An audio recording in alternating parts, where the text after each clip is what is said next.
Hello everyone, welcome to my new vlog. तो कैसे हैं आप? आई होप सब अच्छे होंगे, ठीक होंगे। तो गाइस, आज है दिन संडे का और आज से हमारे कनागत स्टार्ट हो गए हैं हमारे पितृपक्ष के लिए। तो हमारे जो देवी देवता हैं उनके ये 15 दिन आते हैं। तो आज से मैं अपने कनागत कर रही हूँ और अब मैंने सारा घर का काम कर लिया है, ऊपर नीचे का। और यहाँ पे टाइम बज चुके हैं 8, तो मैं नहा के रेडी हो गई हूँ। तो सबसे पहले मैं बनाऊँगी पितृपक्ष यानी अपने कनागत का खाना सारा। चूल्हे पे पहले कनागत का ही खाना बनता है, तब कोई खाना बनता है गाइस। और सुबह सभी ने चाय पी, नाश्ता किसी का नहीं बना। आज मैंने रोटी नहीं बनाई। तो आज हलवा पूरी सब्जी बनेंगे, पक्की रोटी बनती है कनागत के दिन।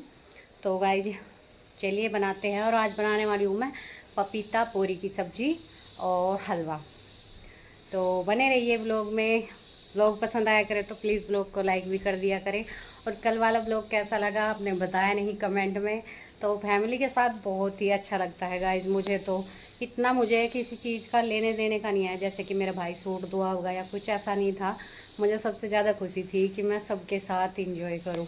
तो वो मैंने किया और मम्मी ने कपड़े भी दिलाए हैं, वो भी मैं आपको दिखाऊंगी और नेक्स्ट ब्लॉग में दिखाऊंगी। आज तो कनागत है तो आज तो मुझे टाइम नहीं मिलेगा गाइज। तो चलिए पहले खाना बना लेते हैं, उसके बाद आपको दिखाती हूँ फिर जो अगर टाइम रह गया अपने सारे कपड़े जो जो मुझे मिला है। तो गाइज ये अलग ही खुशी होती है, मायके से कोई भी आ जाओ एक बहू के लिए वो अलग ही खुशी होती है।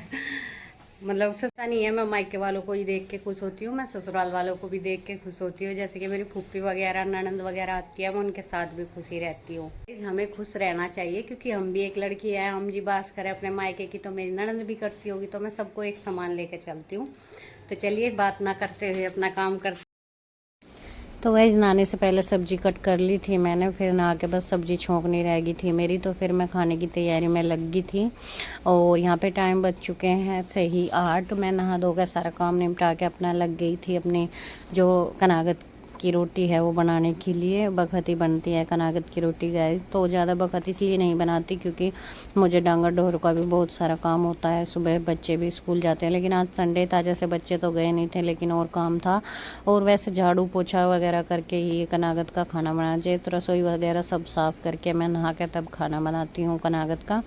तो यहाँ पे मैंने तेल डाल दिया है और उसमें थोड़ा सा हींग और थोड़ा सा जीरा। तो आज मैं पपीते की सब्ज़ी जीरे में छोंकने वाली हूँ, आज मैं मेथी में नहीं छोंक रही हूँ क्योंकि जो हम पेठा पूरी बनाते हैं ना तो उसके साथ तो चल जाता है। लेकिन अगर पपीता बना रहे हैं तो वो मेथी में नहीं छोंक सकती मैं, क्योंकि पूरी के साथ अगर हम पपीता छोंक रहे हैं तो वो जीरे में छोंक के अलग ही स्वाद आता है उसका। अगर रोटी बनाती तो मैं मेथी में ही पपीता छोंकती, तो दोनों तरह से स्वाद लगता है, आप कैसे भी छोंक सकते हैं। तो आज थोड़ी ग्रेवी बना के तब पपीता छोंक रही है, वैसे सिंपल मेथी में भी छोंक के बना लेती हूँ मैं। तो मगर चलो कनागत का खाना बना रही हूँ तो थोड़ा अच्छा बना लेती हूँ। तो क्यों डेली सब्जी में तो ज़्यादा मसाले और ज़्यादा वो नहीं डालती मैं, प्याज वगैरह। तो अभी मैंने सब्जी छोंक कर रेडी कर दी है गैस।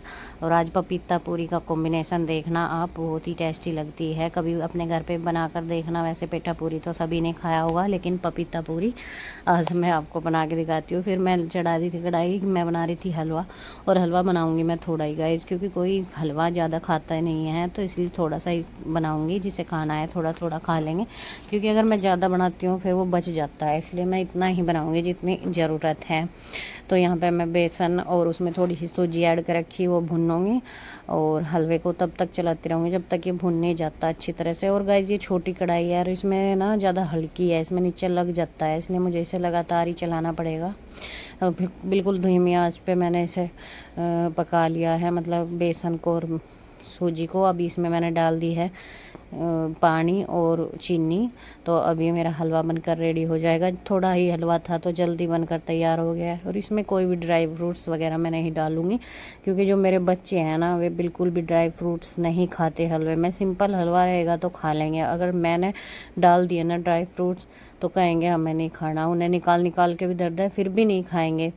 तो फिर जब हलवा भी बन गया है और मेरी सब्ज़ी भी रेडी हो गई, फिर मैंने लगा लिया है आटा पूरियों का। और पूरियों का आटा बिल्कुल नरम लगाऊंगी जैसे रोटी का बनाती हूँ मैं, क्योंकि मुझे साथ के साथ ही पूरी बनानी है। अगर मैं थोड़ी देर आटे को धरती तो थोड़ा टाइट सा रखती, लेकिन मुझे साथ के साथ ही पूरियाँ बनानी है। तो और आटे में मैंने बिल्कुल भी दही, चाय या तेल वगैरह ऐड नहीं किया है, ऐसे ही सिंपल आटा, लेकिन थोड़ा बारीक, मतलब जैसे कि पतला आटा गूँथा है जैसा रोटियों का होता है, उससे ही ये पूरियाँ फूल जाएंगी। टाइट करती तो टाइट रहती, पूरी ना फूल रहती गाइस। ये सीक्रेट अलग ही है इस चीज़ का, ये देखना। अभी मैंने इसमें कुछ भी ऐड नहीं किया और मेरी सारी पूरियाँ फूलेंगी गुब्बारे की तरह। क्योंकि आटे को अगर हम टाइट गूँथते हैं वो तब तो ठीक रहता है, अगर हम उसे 5-10 मिनट के लिए रख देते हैं, लेकिन मुझे साथ के साथ ही पूरियाँ बनानी थी, तो मैंने बिल्कुल रोटियों जैसा आटा बनाया और बहुत ही जल्दी जल्दी बनकर तैयार हो रहा था। जो मशीन है ना पूरी बनाने की, इस पर भी ज़्यादा दबाव नहीं पड़ रहा था, थोड़ा सा हल्का सा करती थी और गैल पूरी बनकर रेडी हो जाती थी। आप देख सकते हैं बड़ी बड़ी पूरियाँ अच्छे से बनकर, एक एक पूरी मेरी फूल रही थी गाइस। इसीलिए मैं ज़्यादा सोडा वगैरह चूरमा या तेल वगैरह नहीं डालती। जो बहुत से डालते हैं, सोडा भी डाल देते हैं जिससे पूरियाँ फूल है। मेरी भी बिना सोडे के ही सब फूल जाएंगी। आप भी जरा ट्राई करना, क्योंकि आटे की तरह अगर आप बारीक बिल्कुल मतलब पतला चून कर लेंगे तो सारी पूरियाँ फूल लेंगी और अच्छे से आप बेल भी पाएंगे। ये देखिए कितनी प्यारी हो गई हैं, और तेल में ही उतार रही हूँ मैं सिरसों के पूरियाँ। तो मैंने घर जो मेरा कनागत का खाना है श्राद्ध का, वो मैंने घाल दिया है पहले गाय की, वो पहले गाय की निकलेगी और 1 लोटा पानी जो सूरज को दिया जाएगा। तो अभी दिखाती हूँ हमारे यहाँ पे कैसे श्राद्ध का खाना निकालते हैं। और हमेशा इसके पापा या बाबा निकालते थे, लेकिन अब बच्चे बड़े हो गए हैं तो इनका नंबर आ गया है, और आज संडे था तो बच्चों का ही नंबर है। तो फिर हनी ना लिया था, तो मैंने इसे बोला बेटा श्राद्ध का खाना निकाल दे। तो अच्छे से हनी ने पूजा करके श्राद्ध की, अपने देवी पितरों को खाना देने फिर ये गाय को चला गया था। और गाय आज बच्चों की छुट्टी थी तो मुझे भी फ़ायदा हो गया। अगर बच्चों की छुट्टी ना होती तो फिर इसके पापा को ही बुलाना पड़ता मुझे काम पे से।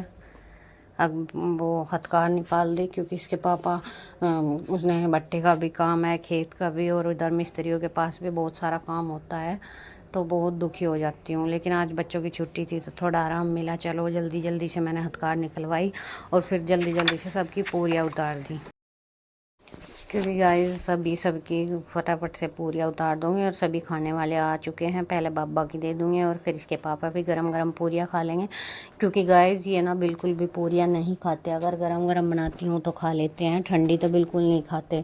तो मेरे से रोटी बनवाते, तो मैं कहा आज तो पहला कनागत है, आज तो आप पूरियाँ ही खा लें। बड़ी खुशामद करी मैंने इनकी, तो बोले कि गरम गरम तो खा लेंगे। तो सब गाइस आगे थे तो मैं सोचा चलो गरम गरम पूरियाँ खिला देती हूँ। और आगे कनागत में मैं ज़्यादातर पूरी नहीं बना पाऊँगी, पहले और आखिरी वाले दिन तो बनाती हूँ। बीच में क्यों है ना ये बोलते रहते हैं कि भाई नुकसान भी देती है आजकल पूरी, सभी की बात है, क्योंकि ज़्यादा तेल की होती है। और वैसे रिफाइंड की पूरी हम नहीं खाते, हमारे घर का तेल होता है, हमारी नुकसान नहीं देती है। लेकिन इसके पापा और जो बच्चे हैं बिल्कुल भी पूरियाँ नहीं खाते गाइस। आज बड़ी खुशामद और रिक्वेस्ट के साथ मैंने कहा है कि मैं गरम गरम एक एक फूली फूली पूरी दूँगी तो खा लियो।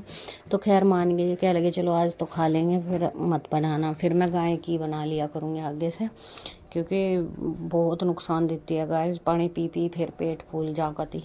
और वैसे आटे में बिल्कुल नमक नहीं मिला है, वैसे पूरियों में नमक भी मिला लेते हैं बहुत से लोग, लेकिन मैं नहीं डालती, क्योंकि फिर पानी ज़्यादा पिया जाता है और बस दिन भर थकान सी हुई रहती है पूरियाँ खा के। और मैंने भी बंद कर रखी है पूरी तला भुना, लेकिन चलो आज तो त्योहार है तो खा लेंगे। तो फिर गाइस देखिए कैसी सुंदर धूप निकली है, मौसम बहुत ही अच्छा हो रखा था बाहर, पेड़ पौधे को भी जीवन सा मिल गया एक। ये देखिए कितनी अच्छी तरह से खिल गए हैं पेड़ पौधे, ना तो बिल्कुल बारिश में ऐसे हो रहे थे मुरझा रहे थे, ज़्यादा पानी आ गया इनमें गाइस। तो आज का मौसम तो बिल्कुल बहुत ही अच्छा कर रखा राम जी ने, शायद अब तो भगवान खोल ही देगा राम जी, अब ना बरसे तो अच्छा है, क्योंकि हमारे घर का काम रुक रहा है, बहुत ही दिक्कत हो रही गाइस बारिश से। तो चलिए आज का व्लॉग आपको कैसा लगा आप कमेंट में बता दियो। तो मैं यहाँ पे फिर सबके खाना खाने के बाद खुद बैठ गई थी खाना खाने, और लक्षित को भी खिलाना है मुझे अभी खाना। तो गाइज़ ब्लॉग पसंद आया करे तो ब्लॉग को लाइक कर दिया करे, चैनल पर नहीं हो तो चैनल को सब्सक्राइब। और कपड़े रहे वो मैं आपको दिखाऊंगी कल वाले ब्लॉग में, तो कल वाले ब्लॉग का वेट करना। सो आज का कनागत का ब्लॉग कैसा लगा, मिलती हूँ एक नए ब्लॉग के साथ। तब तक के लिए सभी को थैंक्स फॉर वॉचिंग।